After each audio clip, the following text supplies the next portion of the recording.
আমার বড় আপু ফারজানা দেখতে অনেক সুন্দরী ছিল। আমার আপুর বিয়ের 1 মাস পর দুলাভাই বিদেশ চলে যান। আপুর মনটা তখন খুব খারাপ হয়ে যায়। আমি আপুকে একদিন সুযোগ বুঝে হোটেলে নিয়ে যা করেছিলাম তা শুনলে তোমাদের মাথা ঘুরে যাবে। তাহলে আসল ঘটনাটি শুরু করি। আমি রোহান, 15 বছর বয়স। আমার একমাত্র বড় বোন ফারজানা, বয়স 21 বছর। 2 মাস আগে ফারজানা আপুর বিয়ে হয়েছে। দুলাভাই বিদেশে থাকে। বিয়ে করার জন্য 2 মাস আগে দেশে এসেছে। ফারজানা আপুকে দেখে তার পছন্দ হয়েছে, তাই দেরি না করেই তড়িঘড়ি করে বিয়ে করেছে। আমাদের অর্থনৈতিক অবস্থা খুব বেশি ভালো না। বাবা একটা ছোট বেসরকারি প্রতিষ্ঠানে কাজ করেন। ঢাকা শহরে থাকা খাওয়ার খরচ সামলানো কঠিন। তাই দুলাভাই এর মতো একটা ভালো ছেলেকে পেয়ে বাবা আর মা কোনো দেরি করতে চায়নি। ফারজানা আপু বিয়েতে খুব খুশি ছিল। কিন্তু দেখতে দেখতে 3 মাস পার হয়ে গেল, আর দুলাভাইয়ের বিদেশ যাওয়ার সময় হয়ে গেল। বিয়ের 2 মাসের মধ্যেই স্বামী বিদেশে চলে যাবে। তাই ফারজানা আপু ভীষণভাবে ভেঙে পড়ল। তাই দুলাভাই সিদ্ধান্ত নিল যে 1 বছর পরেই দুলাভাই দেশে ফিরে আসবে, আর এই 1 বছর ফারজানা আপু তার বাপের বাড়িতে থাকবে। দুলাভাইয়ের বাড়ি ঈশ্বরগঞ্জ জেলাতে। তাই বিদেশে যাওয়ার 1 সপ্তাহ আগেই ফারজানা আপুকে সাথে নিয়ে ঢাকাতে আমাদের বাসায় চলে আসলো। ফারজানা আপু দুলাভাই আসতে বাবা মা আমরা সবাই খুব খুশি হলাম। দুলাভাই আর ফারজানা আপুর সাথে আমি খুব আনন্দের সাথে সময় কাটাতে লাগলাম। আমাকে দেখে আপু একটা মুচকি হাসি দিল। কাপুর মুচকি হাসিতে আমার সাহস আরও বেড়ে গেল। আমি আপনাকে বললাম, আপু তুমি আমাকে দেখে হাসছো কেন? আপু বলল, ভাই রে, এটা তো হাসি না, এটা আমার অন্তরের কান্না। আমি জিজ্ঞেস করলাম, কেন, কি হয়েছে? আপু বলল, তোর দুলাভাই বিদেশ চলে যাবে, এই কষ্ট আমি হাসছি। আর এই হাসির ভিতরে লুকিয়ে আছে আমার কান্না। দুলাভাই বিদেশ যাওয়ার আগের রাতে আমি যা দেখলাম তা আমি বুঝতে পারছি না। আপুর রুমে কি হচ্ছিল আমি তা দেখেছিলাম, আর আমি তো এখনো ভুলতে পারছি না। গতকালের দৃশ্য আমার মনে পড়তে আমার ভীষণ ভয় লাগছিল। গতকাল রাতে আপু আমাকে কিছু বলেনি, কিন্তু আজকে আমি আপুর সামনে দাঁড়াবো কিভাবে? আজকে আপু আমাকে কি বলবে? এসব ভাবতে ভাবতে আমার মাথাটা আরও ভারী হয়ে আসছিল। তখনই আমার মা চিৎকার করে আমাকে সকালে নাস্তা করার জন্য ডাক দিল। আজকে দুলাভাই বিদেশে চলে যাবে, তাই বাবাও আজ বাড়িতে আছে। আমি আমার রুম থেকে বাইরে এসে দেখি বাবা মা, দুলাভাই আর ফারজানা আপু ডাইনিং টেবিলে বসে আছে। আমি মাথা নিচু করে এগিয়ে গিয়ে নাস্তা করতে বললাম। আমি ভয় করছিলাম যে কখন যেন ফারজানা আপু গতকাল রাতে প্রসঙ্গ তুলে সবার সামনে আমাকে বকা দিবে। কিন্তু তেমন কিছুই হলো না। ফারজানা আপু একদম স্বাভাবিক ছিল। আপুর আচরণ দেখে মনে হচ্ছিল যেন গতকাল রাতে কিছুই হয়নি। আপুর আচরণ দেখে আমি স্বস্তি পেলাম। দুলাভাই বিদেশে চলে গেল। ফারজানা আপু সারাদিন মন খারাপ করে থাকল। সেদিন রাতে প্রায় 12:30টার দিকে আমি আমার রুম থেকে বাইরে এসে দেখি ফারজানা আপুর রুমের জানালা খোলা আর রুমের ভিতরে লাইট জ্বলছে। আমি এগিয়ে গিয়ে আপুর রুমের জানালায় দাঁড়ালাম। জানালার পর্দাটা একটু সরিয়ে দিয়ে দেখলাম আপু বিছানায় বসে বই পড়ছে। আমি জানালায় দাঁড়িয়ে আপুকে দেখলাম। আপনার মনটা ভীষণ খারাপ হয়ে আছে। বই পড়তে পড়তে আপু জানালার দিকে তাকিয়ে দেখল আমি সেখানে দাঁড়িয়ে আছি। আমাকে কিছু না বলে আপু আবার বই পড়তে লাগল। বই পড়তে পড়তে আপু বারবার আমাকে দেখছিল, আর মনে হলো বোন আমার কান্না করছে। আমিও চুপচাপ দাঁড়িয়ে দেখছিলাম। বেশ কিছুক্ষণ পরে আপু বিছানা থেকে নেমে হাতের বইটা টেবিলে রেখে জানালার কাছে আমার সামনে এসে দাঁড়াল। আপু আমার চোখের দিকে তাকিয়ে বলল, কি রে, কিছু বলবি? আমি থতমত খেয়ে বললাম, আপু তুমি ঠিক আছো? আপু সুন্দর একটা হাসি দিয়ে বলল, হ্যাঁ আমি ঠিক আছি। অনেক রাত হয়েছে, এখন রুমে গিয়ে ঘুমিয়ে পড়। আমি বললাম, তুমি কি এখনই ঘুমাবো আপু? আপু বলল, হ্যাঁ, তুইও গিয়ে ঘুমিয়ে পড়। আমি বললাম, আগে তুমি শুয়ে পড় আপু, তারপরে আমি যাচ্ছি। আপু আর কিছু না বলে একটা মুচকি হাসি দিয়ে রুমের লাইট বন্ধ করে বিছানায় শুয়ে পড়ল। আমিও আমার রুমে শুয়ে পড়লাম, কিন্তু কিছুতেই ঘুম আসছিল না। বারবার আপনার কথা মনে আসছিল। আপু দুলাভাই এর জন্য কান্না করছে। সকালে উঠে আবার সব কিছু স্বাভাবিক। দিনের বেলায় আপু কখনো রাতের বিষয়ে কোনো কথা বলতো না। দিনের আপু আর রাতের পুজো সম্পূর্ণ আলাদা। আমিও কখনো দিনের বেলায় রাতের বিষয়ে কথা বলতাম না। এভাবেই আমাদের দিন কাটতে লাগল। দিনের বেলায় আমরা দুই ভাইবোন স্বাভাবিক আচরণ করতাম, কিন্তু প্রতিদিন রাতে আমি আপুর রুমের জানালায় গিয়ে আপুকে দেখতাম। কোনোদিন আপু জেগে থেকে বই পড়তে বা টিভি দেখত, আবার কোনোদিন আমি যাওয়ার আগে আপু রুমের লাইট বন্ধ করে ঘুমিয়ে পড়ত। প্রায় ৬-৭ দিন পরে একদিন রাতে আমি ফারজানা আপুর রুমের জানালায় গিয়ে দেখলাম আপুর রুমের লাইট জ্বলছে, কিন্তু রুমে আপ নাই। আমি রুমের চারিদিকে তাকিয়ে দেখলাম আপু কোথাও নাই। হঠাৎ আপু রুমের বাথরুমের দরজা খুলে গেল। আপু বাথরুম থেকে বাহির হয়ে আসলো। আমি বললাম আমার ঘুম আসছে না আপু। আপু বলল বেশি রাত জাগা শরীরের জন্য ভালো না, যা গিয়ে শুয়ে পড়ো। পরের দিন আমার বাবা আর মা সারাদিন চাচার বাসায় থাকবে, রাতে ফিরবে। আজকে শুধু আমরা দুই ভাইবোন বাসায় থাকব। তখনই ফারজানা আপু আমার রুমে এসে বলল, কি করছিস রোহান? আমি বললাম কিছু না আপু, এমনি বসে আছি। আপু বলল, আজকে কি তোর কোনো কাজ আছে? আমি বললাম না আপু, আমার কোনো কাজ নাই। আজকে সারাদিন আমি তোমার সাথে গল্প করব ভেবেছিলাম, যদি তুমি ব্যস্ত না থাকো।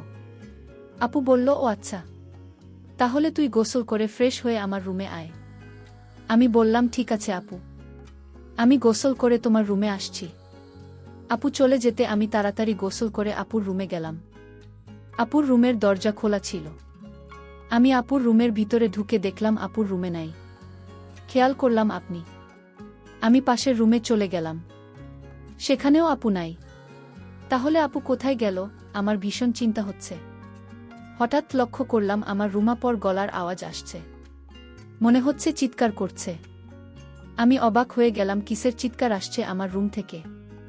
আমি আমার রুমে যেতেই দেখলাম রুম ভিতর থেকে লক করা। আমি জানালার পাশে গেলাম, গিয়ে দেখলাম সেখানেও জানাল করা। আমার মন চাচ্ছে জানালা ভেঙে ঘরে ঢুকে পড়ি। কি হচ্ছে রুমে? আমার বোন এমন চিৎকার করছে কেন? আমি কোনো উপায় না পেয়ে দরজা ভাঙার চেষ্টা করলাম, কিন্তু দরজা কিছুতেই ভাবতে পারছি না। অনেক চেষ্টার পর দরজা ভেঙে ফেললাম। দরজা ভেঙে রুমে ঢোকার সাথে সাথে যা দেখলাম তা দেখে আমার মাথা ঘুরে গেল। একটি ছেলে রুম থেকে জানালা দিয়ে পালিয়ে গেল। তাদের অনেক বুদ্ধি। আমি দেখলাম জানালা দিয়ে যেন পালাতে পারে সেই জন্য আগে থেকেই প্রস্তুত করে রেখেছে। আমি আপুকে জিজ্ঞেস করলাম, আপু তোমার রুমে কি ছিল? আপু বলল, সেই জবাব কি তোকে দিতে হবে? আমি বললাম, আপু তুমি আমাকে ছোটবেলা থেকে অনেক স্নেহ করো, আর আমি যখন যা বলছি তাই করেছ। আপু তুমি আমার সাথে লুকিয়ে না, এই ঘরে আর কি ছিল? বলল, আপু আমি জানতে চাই জানলা দিয়ে পালালো। আমার বোন কোনো উত্তর না দিয়ে আমাকে বলল, শোন তুই আমার কাছে আর যা চাইবে তাই পাবে, কিন্তু তুমি আমাকে অন্য প্রশ্ন করিস না। আমি ভাবলাম আপু কি বলতে চায়, আমি যা চাইব তাই পাব। আমি আপনাকে বললাম, আপু ঠিক আছে, আমি তোমার কাছে একটা জিনিস চাইব, তুমি কি দিবে? আপু বলল, বলেই দেখ না, আমি দেখি না। আপুকে কথাটা বলতে আমার খুব ভয় হচ্ছিল। আমি আমতা আমতা করে বললাম, আপু আমি তোমাকে নিয়ে দূরে কোথাও ঘুরতে যাব। আমি বাড়িতে তোমাকে আমার মনের কথাটা বলতে পারবো না, দূরে গেলে বলতে পারবো। আপু বলল, কত দূরে যেতে হবে? আমি আপনাকে বললাম কক্সবাজার গেলেই হবে। আমি মনে মনে চিন্তা করলাম, আমার ভাইটা আমার কাছে কি এমন চাইবে যে কথাটা বাড়িতে বলতে ভয় পাচ্ছে। আমি ছোট ভাইয়ের কথায় রাজি হয়ে গেলাম। আমি তোর সাথে ঘুরতে যাব। আমিও জানতে চাই আমার ছোট ভাইয়ের মতো একটা কি। হঠাৎ ছোট ভাই আমাকে ডাক দিয়ে বলল, আপু আমি যে কথা তোমায় বলবো আর আমি তোমার কাছে যা চাইব তা কাউকে বলতে পারবে না, বিষয়টা গোপন রাখতে হবে। প্রমিস কাউকে বলবো না। তাহলে এখনই বলে ফেল, কি বলবি? আমার কাছে কি চাস? আপু আমি আগেই বলেছি আমি বাড়িতে বলতে পারবো না, তোমাকে কক্সবাজার নিয়ে তারপর বলবো। ঠিক আছে আমার লক্ষ্মী ভাই, তাহলে চল আজই আমরা কক্সবাজার চলে যাই। আপনার কথা শুনে আমার খুব আনন্দ লাগছে, আমার অনেক ভয় লাগছে। তাহলে চলো কালই আমরা কক্সবাজার চলে যাই। পরের দিন সকালে আমি আর আমার আপুকে নিয়ে কক্সবাজার রওনা দিলাম। আমরা সকল 8টায় বাড়ি থেকে কক্সবাজারের উদ্দেশ্যে নিয়ে রওনা দিলাম। আমরা প্রায় রাত 8টায় কক্সবাজার গিয়ে পৌঁছালাম।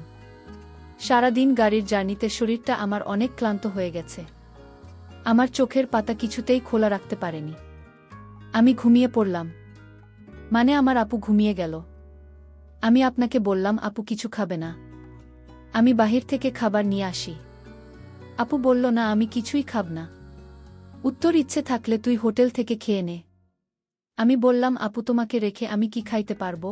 আপু বলল, ডিস্টার্ব করিস না, আমি ঘুমাব, তুই যা পারিস না করে। বেন বেন করিস না, কাল কথা হবে, এখন ঘুমাও। আপুকে ঘুমের মধ্যে অনেক সুন্দর লাগছিল। আমিও ক্লান্ত শরীর নিয়ে ঘুমিয়ে পড়লাম। পরের দিন সকালে ঘুম থেকে উঠে আমরা সমুদ্র সেকতে ঘুরতে গেলাম। সারাদিন ঘুরলাম। এবার আপু আমায় প্রশ্ন করল, আচ্ছা রোহান, তুই কি ভুলে গেছিস? তুই আমাকে কেন কক্সবাজার নিয়ে আসি? আরে আপু, ভুলি নাই, আজ রাতে বলবো। আপু, যদি তুমি আমার কথা না রাখ তাহলে আমি কিন্তু এদিনের রাতের ঘটনা ফাঁস করে দেব। আপু তখন আমার দিকে রাগান্বিত চোখে তাকিয়ে বলল, রোহান, আমি কিনা করেছি তোর কথা রাখব না? তারপর সন্ধ্যা হয়ে আসছে। আমি আপনাকে বললাম, আপু চলো হোটেলে যাই। রাতের খাবার হোটেলে খেয়ে তারপর আজ আমরা হোটেলেই থাকব। আপু তখন বলল, হোটেলে কেন? এখানে তো দুই ভাইয়ের ছোট ভাইয়ের বাসায় থাকতে পারি। আর আমরা তো গতকাল এখানে ছিলাম। আমরা কেন শুধু শুধু তথা ভাড়া দিয়ে হোটেলে থাকব? আমি বললাম, হোটেল না থাকলে যে আমার মনের কথাটা বলতে পারবো না আপু। আপু তখন বলল, ঠিক আছে, তুই যা বলবি তাই হবে। তারপর আমরা একটা হোটেলে গিয়ে উঠলাম। আমি আপুকে যে কথাটা বলব সেই কথা শুনে আপু কি আমার প্রতি রাগ করবে? আমি এসব চিন্তা করছিলাম। আপু আমায় বলল, রোহান, তুই কি চিন্তা করছিস? আমি আপনাকে বললাম, আপু আমি যে কথাটা বলবো তা শুনলে তুমি রাগ করবে না তো? আপু বলল, আমি কতবার বলবো আমি রাগ করব না। আমি কাউকে কিছু বলবো না, তুই নির্ভয়ে আমাকে তোর মনের কথা বলতে পারিস। আপনার কথা শুনে আমি কিছুটা সাহস পেলাম। আমি আপনাকে বললাম, আপু আমি ছোটবেলা থেকেই তোমাকে অনেক পছন্দ করি। আর দুলাভাই বিদেশ যাওয়ার পর থেকে আমি লক্ষ্য করছি তুমি সব সময় মনমরা হয়ে থাকো। আমি তোমার কষ্ট বুঝি। তুমি চাইলে তোমার কষ্ট আমি দূর করে দিব। আপু বলল, তুই আমার কষ্ট বুঝিস? আরে আপু, ছোট থেকে আমরা একসাথে বড় হয়েছি, আমি তোমার মনের কথা বুঝবে কি বুঝবে? আমি জানি তোমার ভিতর কিসের অভাব কাজ করছে। ছোট ভাইয়ের কথা শুনে আমি কিছুটা আশ্চর্য হলাম। বলে কি সে আমার মনের খবর সব জানে? আচ্ছা বেশি কথা না বলে তুই বল আমার কাছে কি চাস? আপু আমি ছোটবেলা থেকেই তোমাকে আমার পছন্দ, আর তাই আমি তোমার সাথে।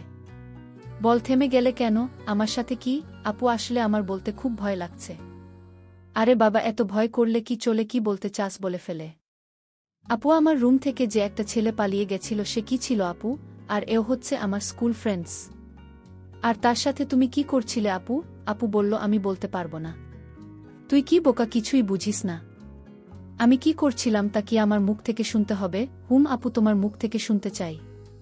তুমি বললে আমি অনেক খুশি হব আপু।